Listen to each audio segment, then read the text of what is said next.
Hello, my name is Priscilla Macanhão, and I help people to find and sustain a long-lasting relationship. Today, I would like to talk about reasons why your husband or partner maybe started being less affectionate or mean and angry at you. Last week, I did a podcast talking about why they always come back after we let go, after we stop caring. And I mentioned the case of a client that was so in love that she would do anything to please her boyfriend at the time, all the time. So she would think about him all the time and do anything for him. I mentioned how important it is not to abandon ourselves in order not to be abandoned as a reflection of our own action, because relationships will show as a reflection of how we treat ourselves. It's just like we are watching ourselves in the mirror. Sometimes it's like a direct image or maybe an inverse image. There are many ways to interpret that, but it's important that we start pay attention because life is always trying to help us, and the relationships are the way for us to see ourselves, because many times we cannot see ourselves inside. So we need some image projected outside of us, some scene, something that's going on in front of us, so we can learn about ourselves, so we can learn about what's going on in our lives. So relationships are very, very rich in that sense, and they are very important to be looked at and to be honored, and to be we need to be grateful even when the situation is not wonderful, because it's a way for us to learn more about ourselves and to improve and become happier. Okay, going back here. So I also mentioned not to get lost trying to please and end up becoming empty, not to put him in a pedestal so you don't end up being devalued in his eyes. It is important to say, guys, that everything is easy to see and to judge when it's with somebody else. When it's in our own lives, there's always an explanation, always a why, or it just sometimes doesn't ring a bell. That's why I was saying before that relationships are so important, because it's the way that we have to see outside ourselves some situations and the consequences of the situations, things that usually bother us, things that are not going so well, things that are, calling your attention, are situations that will help you to improve. So let's not be judgmental to other people, because when it happens to us, we become really blind to many things. Okay, so after that, one of my listeners wrote to me the following message. She said, "My husband actually retreated and became less loving of me once I started to prioritize myself and take better care of myself and my needs. Specifically, lost weight, started going to doctor appointments and addressing my own health issues instead of only my family health issues. Started getting massages and going to therapy. I also started working more because I enjoy my job and the feedback I get from working, and it makes me happy. My husband then started being less affectionate and actually mean and angry at me." So reading that is very easy, for everybody. Oh, I can't believe this guy is doing that. Let's go deeper. Because when it comes to relationships, our biggest opportunity is to look within and see what's my part on that situation. We cannot go to the victim position and think that everything is the other person's fault, because in a relationship it's 50-50%. So the part that we have power is our part, is changing ourselves. So I'm not saying, oh, it's your fault and you got to do all the changes. No, but since you're the one listening, you're the one that has the power to change your part, and then as a reflection, he will change too. But we cannot try to accomplish changes in the other person by asking, we can try, but it never gives much result. By complaining, by fighting, but this doesn't help. Our biggest opportunity here is to change ourselves, is to give something else, and then as a result, he will react in a different way. So that's why I said, let's go deeper, because we have a big opportunity here. Let's get out of the victim position, out of the judgmental position, and let's do something with this situation, okay? So when I read that, my guess was that he was probably not feeling like the center of your world, like my client was doing with her boyfriend before. Like when I was doing the podcast, I said that my client would put the guy in a pedestal. And maybe you were putting your husband in a pedestal, like doing everything focused on his happiness, on your family happiness, but he was not feeling like that. So he probably was not feeling like that before.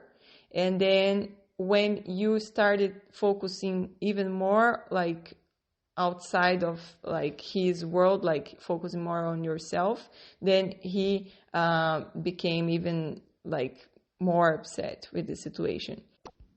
So I would like to bring some questions for you to ask yourself, and whoever is listening and maybe is in this kind of situation where your partner is not treating you well, you're not feeling loved, and he's not very affectionate, what's going on here? Here are some questions. Was he feeling really loved before you started focusing on yourself? Or he was not feeling loved before and now he feels even less?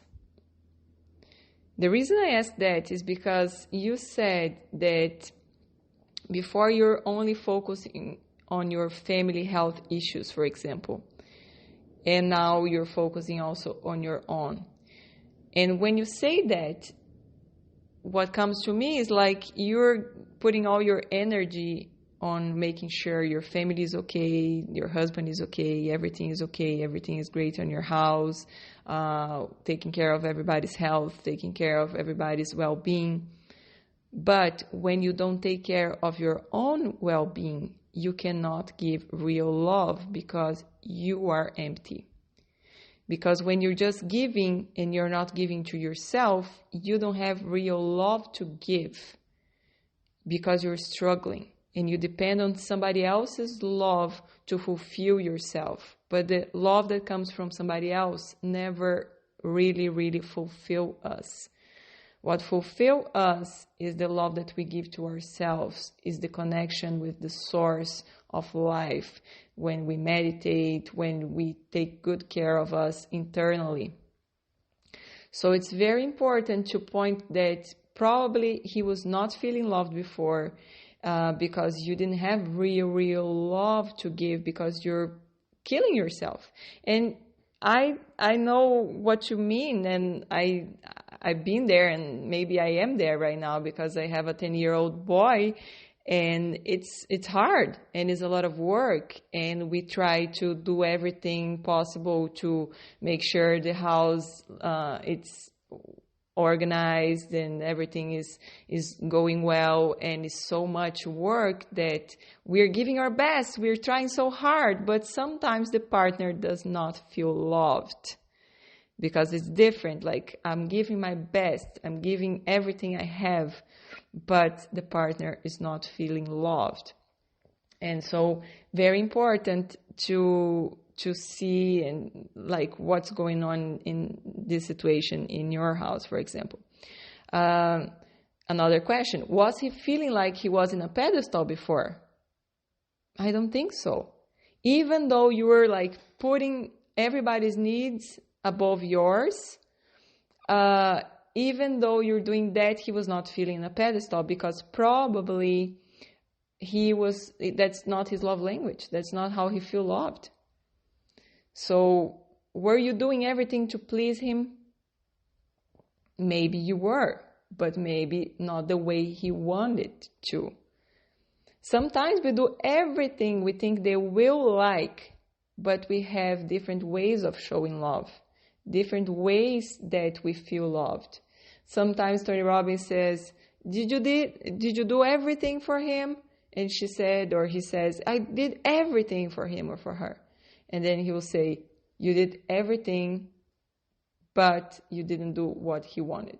Like, you did what you thought that would please him, what you thought that would make him feel loved, but not exactly what this person needed to feel loved, because we are all different. We all have different ways of feeling loved. Like my husband, he has this love language that is gift giving and receiving, and that's not what I'm good at. I'm trying to learn more about that, and sometimes it looks silly, and the problem is that he doesn't even like material things, so it's hard. But we gotta learn more about that, because if it's important to our partner, it is important to us, because all we want is that they feel loved. Because if they feel loved, they feel important, the relationship flows. Is so much better. So maybe taking wonderful care of the family does not make him feel loved and desired.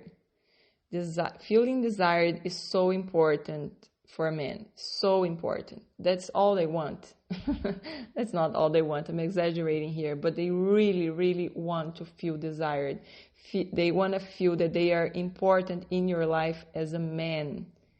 And as a man, not as a friend, not as a colleague, not as a person, as a man. It is very important to investigate what would make him feel more like that. What did you do differently in the beginning of the relationship that he would feel loved? Tony Robbins also always says that, he says, like, treat your partner like you used to treat in the beginning of the relationship, and it will be no end. So he always makes this joke, like how it was when you asked your partner to take out the trash in the beginning. Of course, my love, I'll do that right now. And when you ask you right now, after years of relationship, the person is like, can you wait? Like, I can't believe you're going to ask me to take out the trash again. Like, it's always like something like nagging. And remember, the other person is a reflection of you. So it's the way to change it is you start to look the good things that this person does. Focus on what's good. Everything that you put your focus on will grow. So it's very important, in order to have a long-lasting relationship, that we start making mental lists, or get a notebook and make lists of what is good in this person, what are the positive aspects, and we focus on that, and we make them grow within ourselves, and we realize more and more and more of that in the person. Now, when we do the opposite, it's like every time we look at this person, we realize that we notice more and more and more. And also, one thing that they study a lot in psychology is the positive reinforcement. Negative reinforcement does not work. That's why when they have like cigarettes, they put behind the package these bad images of people dying, of, a lot of bad images, and nobody stops smoking because of the images. Now, if you compliment the person, oh, that's wonderful that you're smoking less, that you're taking care of your health, that there's a bigger chance that this person will start smoking less and less, because the person will feel more like, oh my God, really, I'm already smoking less. I'm feeling healthier. I'm feeling good about myself because I can be healthier, because I can do this. And the person feels more empowered. When we keep nagging and complaining, we make the person feel less and less, and feel, oh, I'm not a good husband. And the person starts to align with the identity that is created. And so when you do positive reinforcement, you start to change the other person. But don't try to change the other person by complaining, by pointing the negatives, because the person will become even more and more of what you're saying, because she or he will start to align more and more with the identity that was created and they believe that they are. So what we believe we are is so powerful.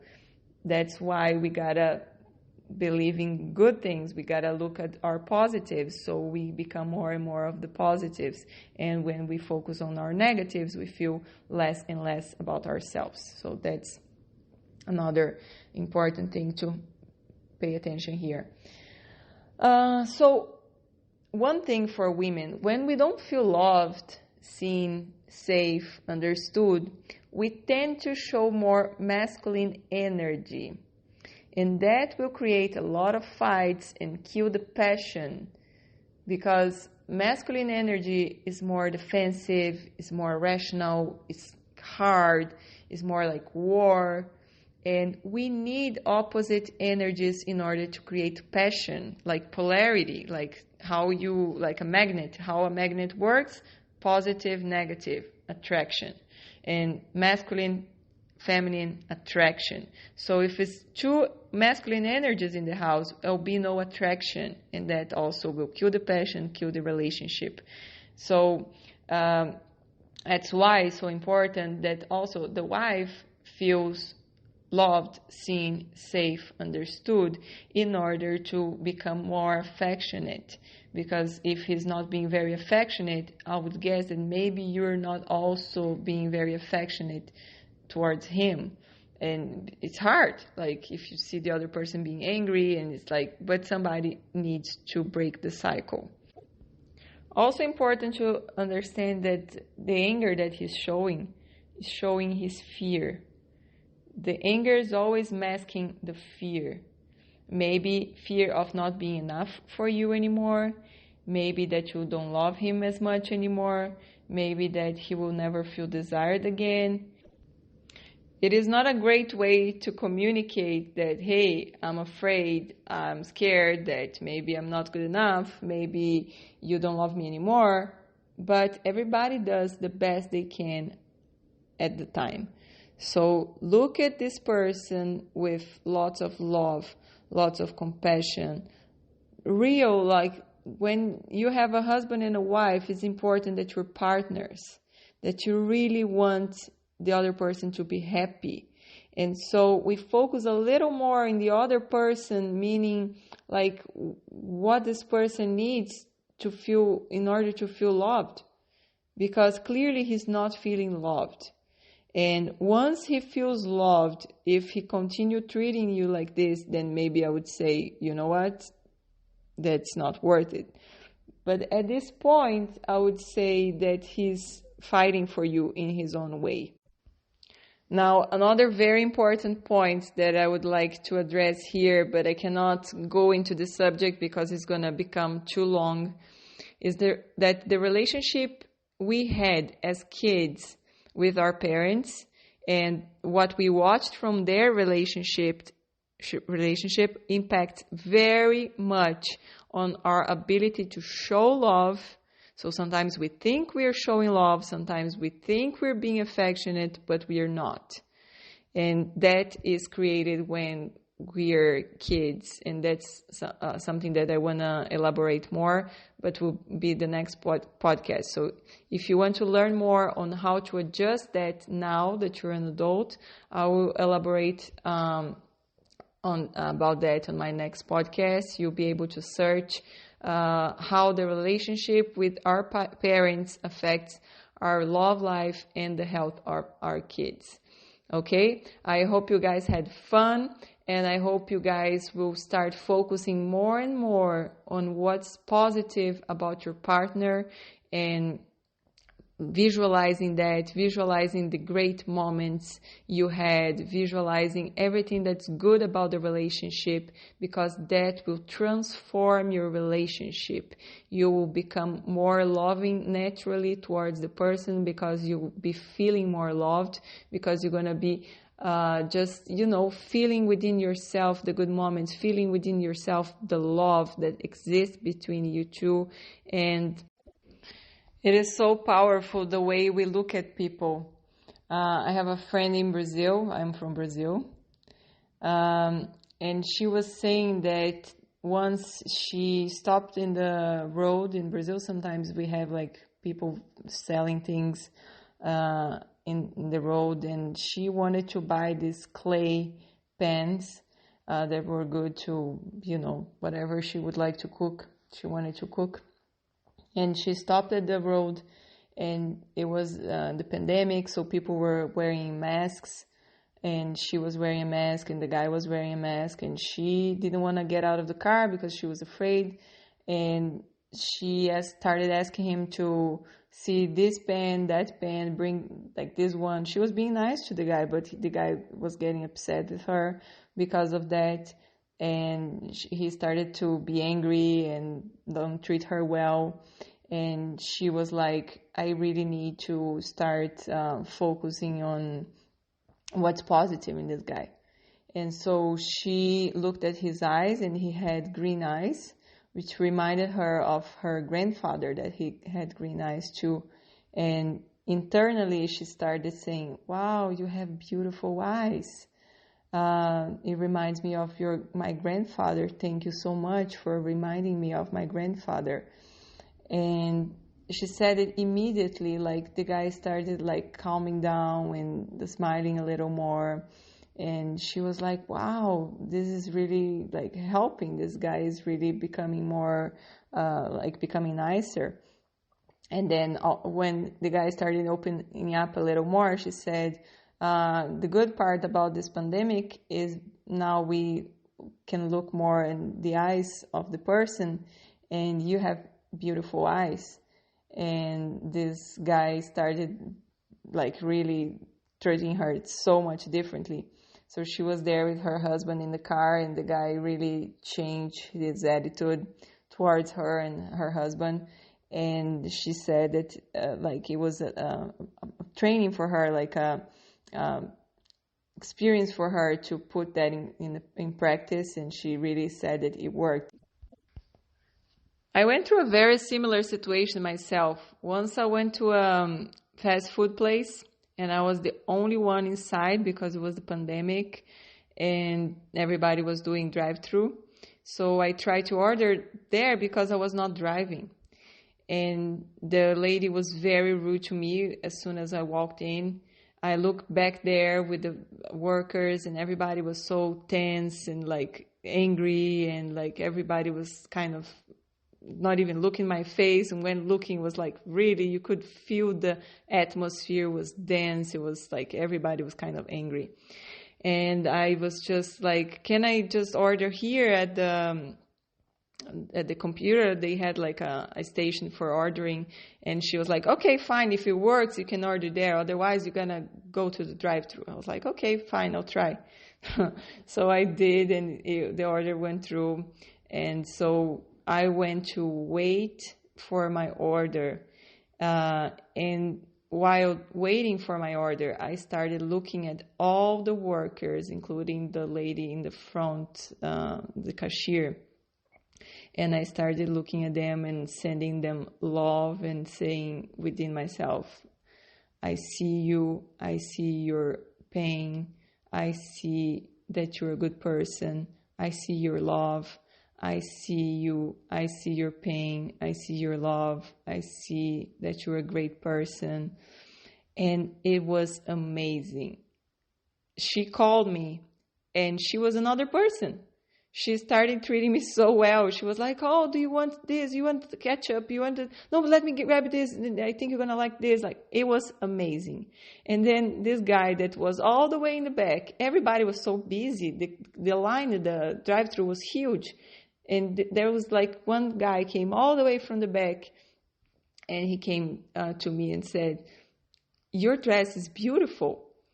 And like, he was like really nice to me. And I was amazed with the change.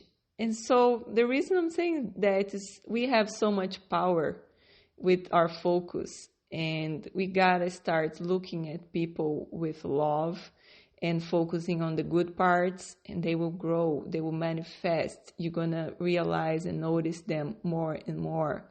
But what we usually do is we start like getting upset, and we start complaining, judging, and saying this person is not a good person, what a blah blah blah. And it just makes things worse. You just get involved with this energy, and you end up aligning yourself with the same energy that this person is in, and you're gonna suffer if you're in this kind of energy. So we benefit more when we see the good in people, and they will manifest. I know some people have a lot of shadows, some people are in a bad place, but everybody have something good. And I'm sure in this case of the podcast, your husband have amazing qualities. That's why you married him. So it's going to be much easier for you than the fast food. Anyway, I know also like sometimes things will be hurting and building through the years, and sometimes it's not very easy, but I'm sure you have a lot of love within yourself, and you're going to be able to focus on like everything that is good, and that will manifest more and more, and you're going to be able to show real love, and that will make your marriage grow much more. Also, check the next podcast about the relationship with the parents, because that's also something that impacts dramatically the way we have our relationships, our love life, and I think that could be something that you can use in your favor too. All right? Okay, guys, I hope you all have had fun. I had lots of fun, and I'll see you in the next podcast. Bye-bye.